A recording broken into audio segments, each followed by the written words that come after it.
work. You want to welcome our next guest, or you want to take about 2 minutes and distance him from what we just talked about? Well, he may want to distance himself from it, but it's our privilege to have Executive Director of Gun Owners of America, Larry Pratt, on with us. And the topic we want to talk about with him, I have a couple of other questions off topic, but we want to speak specifically of their offer to rearm George Zimmerman, and also why Zimmerman has to be rearmed in the first place, because, under the authority that Eric Holder has taken Zimmerman's gun away. Larry, welcome to today's issues. Hey, thanks for having me. I'm just so sorry that I can't be sitting here with a certain kind of mask on. I'd be keeping. I'm telling you, man, we better get the Justice Department after this clown. He is a danger to our society. Tell our listeners, first of all, about your organization, Larry. What the Gun Owners of America, did you found it? What's the purpose for its existence? Well, I came on board in its earliest days. I've been with Gun Owners of America, heading it up for some almost 40 years. And we lobby the Congress, and what we are trying to do is not just stop new gun laws, but we want to see the current crop of unconstitutional gun laws taken off the books. Federal government apparently has trouble understanding what shall not be infringed is all about, and we have a pretty clear idea what the founders meant. They went to war over in part, the Brits were embargoing the importation of ball and powder into the colonies. That's when they knew things were getting serious.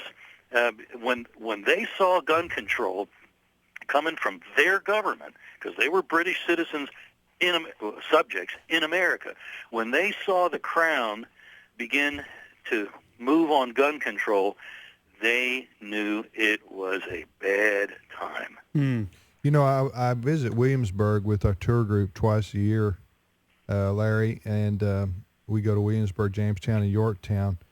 And one of the stories of Williamsburg that they tell is about when the governor of the colony, who was a representative of the king, this is pre-War of Independence and Declaration of Independence and those things. This was leading up to that, though, that they had taken away the gunpowder from the citizens. They'd stolen it from various magazines that it had been stored in. And, right. They didn't take that too well. To your point, when you take away the right of people to own guns and arm themselves and defend themselves from Americans, or from free people anywhere, from Americans, it's skepticism there. Obviously, right. There's concern there. That's why are you doing this? How do you guys balance, though, Larry, or do you? Is there an argument to be made for gun control in the name of public safety, or you don't buy that? Well, there's an argument that's made, but it doesn't stack up with the facts. Okay. Where you've got the most intense gun control, arguably now in the city of Chicago, you have almost 2 murders a day. That's really working out well, isn't it? Whereas you come to a place like Fairfax County, Virginia, where Gun Owners of America is located, right outside the District of Columbia, well over 1 million people in the county. Definitely at rush hour, you would agree we're urban. But you can carry a concealed firearm in this county, in this state. The murder rate here is 0.3 per 100,000, given perhaps 15 per 100,000 in Chicago. Huge difference. Gun control on its own argument fails. And, of course, the real concern, it goes beyond public safety, and it takes us to who's the sovereign. The one that possesses ultimate force is the sovereign. And when we have politicians telling us we can't be trusted with firearms, we can't be trusted with those politicians. Now, right. what happened after, what happened up in what was it, Massachusetts? I've forgotten the state where Connecticut, last year. Newport. Newport, Connecticut, where you had the guy went into the school and massacred all those kids. And then after that, there was a lot of media attention to, quote, gun control, and that this was the time to pass, federal legislation. More legislation. Yeah, and so there was a push toward that, a move toward that, and yet, Larry, what they tried to get through Congress didn't make it. So there was a backlash. There was an uprising of people across the country who thought that the government was overreaching here, and so that was a big political setback for the liberal left in this country, and even for President Obama's agenda. It was, and one of the greatest disappointments in that whole battle, which we did win, and so that was ultimately not a disappointment, obviously, but one of the biggest disappointments was that a man that I had campaigned for, that Gun Owners of America had endorsed, Senator Pat Toomey of Pennsylvania, was the lead culprit, the lead sponsor on that bill, which would have set up an expansion of the background checks, which now we know, and I don't think I have to argue too hard anymore after the NSA scandal has broken. Background checks mean gun registry. The government keeps those names illegally in spite of 2 federal laws. We know that they have no disregard of the law. No regard. No regard for our privacy. Right. And they are keeping a list of anybody who's bought a gun in a store where you have to fill out government-mandated, unconstitutional paperwork. And that is so dangerous. We have got to get rid of the background check, because once they have the means to get the names of gun owners, their address, what kind of guns they have, we know that the time will come when, as the Obama fellows have been saying, you never let a good crisis go to waste. Yeah. And a good crisis for them would be an excuse to go grab the guns. What about people that are mentally ill, though? What about? How do you keep them from getting guns if you can't have a background check? You don't keep criminals from getting guns. No, mentally ill people I'm talking about, for example. You don't keep them from getting a gun either. If they're dangerous, they need to be locked up. If they haven't been adjudicated in a court of law with their attorney and whatever experts might be appropriate, if they haven't been found in a court of law, an Article III court of law, where due process operates, then they're out on the street. Otherwise, if we got something on them that's bad enough to put them behind bars, behind lock and key, then do that. But we shouldn't be kidding ourselves to think that gun control laws are doing anything other than restricting the good guys from getting guns. You're listening to the program Today's Issues on American Family Radio. Our guest is Larry Pratt, who is the Executive Director of Gun Owners of America. Larry, one of the statements you just made as far as gun laws not doing anything, gun control laws not doing anything to protect us, I liken that to your locks on your car. The locks are there just to keep the honest people out. If someone wants to commit a crime, they're going to find a gun and a way to do it, or they'll find something else to use. We know that that's what happens. It happens in Chicago, where they have the toughest, I think, the toughest gun laws in the country, whereas you go to places like Wyoming, Fairfax County, Virginia, places where guns are not viewed as anything unusual. There you have much, much lower violent crime rates and much lower murder rates. So the whole notion that somehow the government is going to keep us safer, that's just not to be believed. Well, let's talk specifically now about George Zimmerman and the fact that he has been adjudicated and found innocent in a court of law. However, Attorney General Eric Holder has now seized his gun. Can they do that? Is there another trial coming up? They need it for evidence, or are they just keeping it because?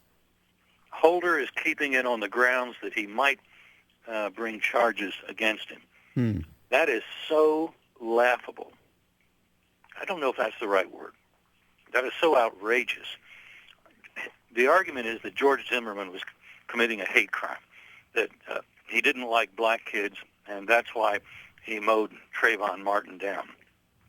Well, the jury didn't buy that. The jury saw or heard of the stains, the grass stains on Martin's knees. That would not have occurred had Martin been on his back.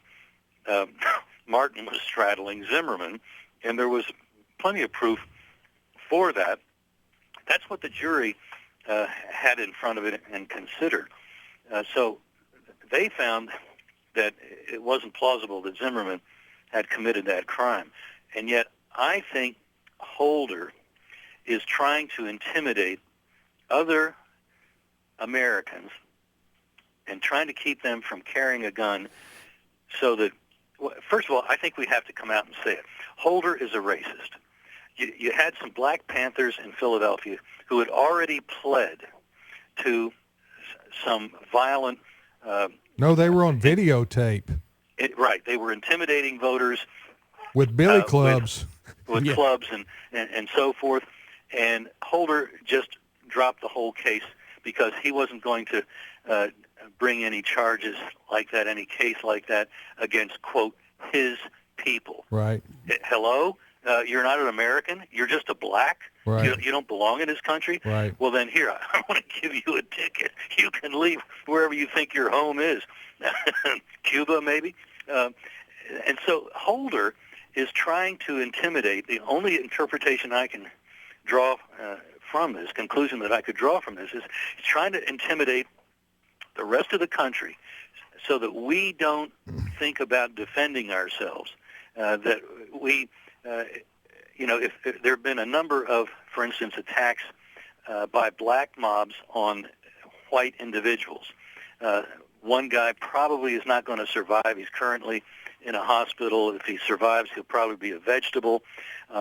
They beat him that severely. And other episodes similar to that have occurred, and occur fairly regularly.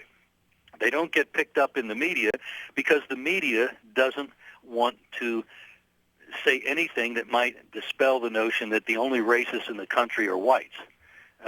Golly, you think maybe some black folks could be racist too? Oh no, we're not going to go there.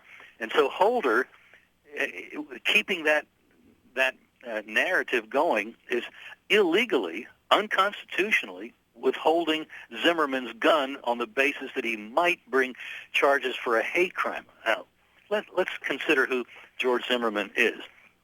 He's a guy who's bilingual. His mother is very clearly Hispanic and speaks English with an accent. His great-grandfather from Peru was an actual African, black people, an African. Zimmerman mentored black young people. This is a guy who went to bat for a black victim of a white policeman's son who had beaten up the victim, and no charges were being brought. And he agitated until finally the wheels of justice began to slowly turn. This is a racist? This is a guy who picked out Trayvon Martin because he was black? Really? Right. No, there's no. And by the way, Jim, the legal term would be not guilty. Right. What did I say? You said innocent. My apologies. But I mean, it's in essence the same thing. But he was found not guilty. Talking about George Zimmerman. Yeah. And but the idea that the Attorney General of the United States has the authority, or would do something. Or maybe he has authority. I don't know, but can't. No, let me jump in, please. He does not have the authority. Okay, he does not. The Constitution does not give law enforcement authority to the federal government to take away an individual's gun. So what happened here is Eric Holder, acting politically, did not like the verdict of the case in the Zimmerman Trayvon Martin case. He didn't like the not guilty verdict. So he said, "I'll show you what I'll do. I'll take away Zimmerman's gun from him because I can. Because I'm the Attorney General of the United States." But you're saying that's unconstitutional. Larry, if the officers of that court in Florida had been thinking constitutionally, they would have said, "Mr. Attorney General, get back to Washington. Right. You don't have any authority here over a common criminal case. Right. This is a state and local matter, and the federal government simply has no constitutional authority to be acting